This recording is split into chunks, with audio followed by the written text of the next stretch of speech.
Hey everyone, welcome to my channel. Ignore the mess behind me. Today we are in my kitchen and I will be straining the tinctures that I started June 20th. So I'm just going to move the camera so that it's easier for you to see what I'm doing and we'll get started.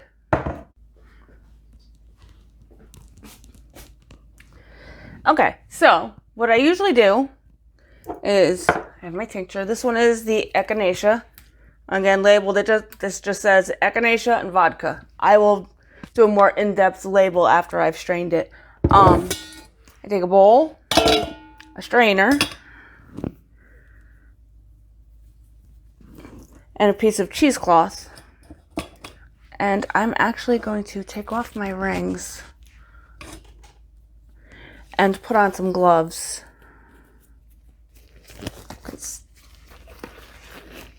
Even though I've already washed my hands and stuff, I don't like having the vodka and everything all over my hands.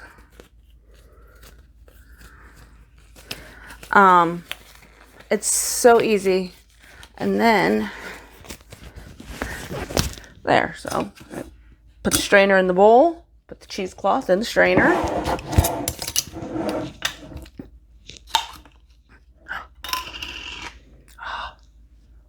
And you just pour it on in.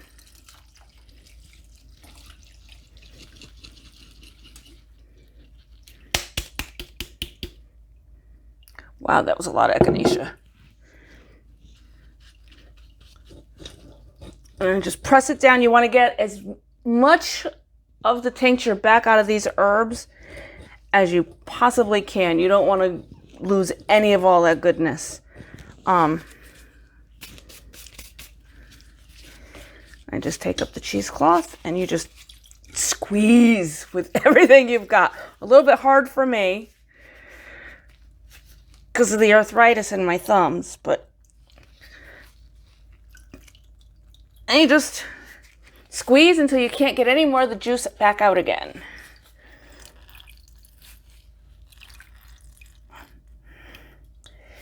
And I will plunk that in the sink for now.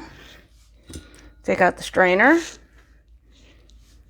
And then there's the tincture. I will rinse this jar, because then what I'll do is I usually just re-rinse the jar that I'd made it in, and then I'll pour it back into the jar until I'm ready to put it in one of these bottles. So I will be right back. I just give the jar a wipe. It doesn't matter if there's still a little bit of water left in the jar at this point. Give it a wipe, make sure I got all the herbs out.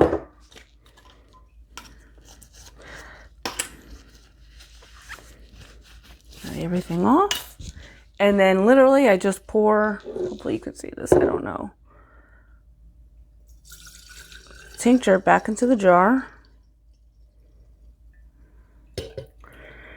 until I'm ready to bottle it into the smaller bottle.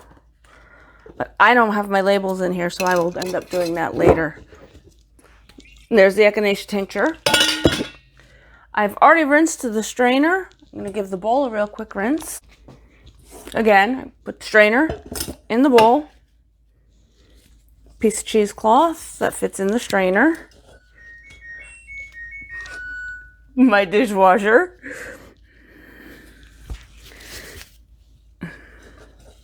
Let's see, echinacea. The elderberry one will be a little bit different only because it's berries instead of echinacea leaves. Take the lid. Oh, look at that color. That is so pretty.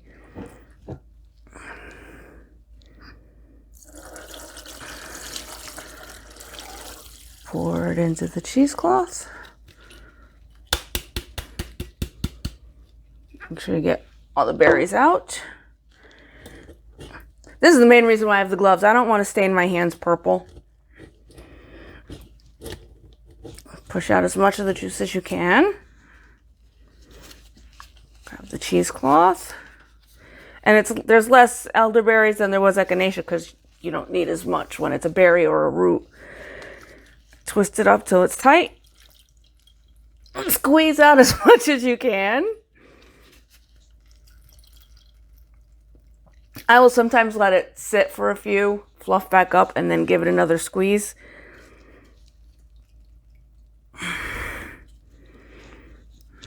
put that in the sink. I'll be right back after I rinse out the jar. And I just take the elderberry tincture, pour it back into the same jar after I've rinsed it out. Oh, that color is gorgeous. I need a lipstick that color.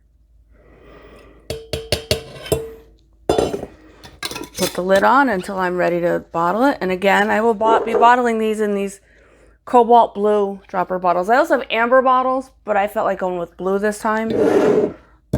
That's those. And I'll be doing the same thing with the valerian tincture in a little bit. And that's basically it for how I strain my tinctures. A strainer, a bowl, some cheesecloth, and let her rip. When I label these, I'll label it that it's elderberry tincture and that I used vodka and the date I made it. It'll be slightly better labeled than what's on here now. But since I'm only making it for home use, I don't need to get too in depth with the percentage of alcohol versus the percentage of water.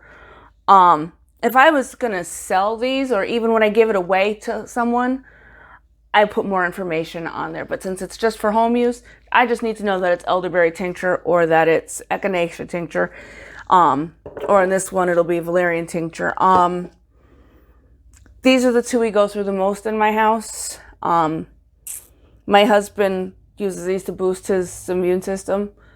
He hasn't gotten sick except for vid back in December, but he hasn't had a cold or a flu or any of that in ages. I'm not saying that this is what does it. Do your own research. But yeah. And I also have the elderberry syrup. I like the tincture because it lasts longer than the syrup. Because I could put this in my cabinet. And all my other tinctures I keep downstairs in the witchy room where it's cool and dark because it's the basement.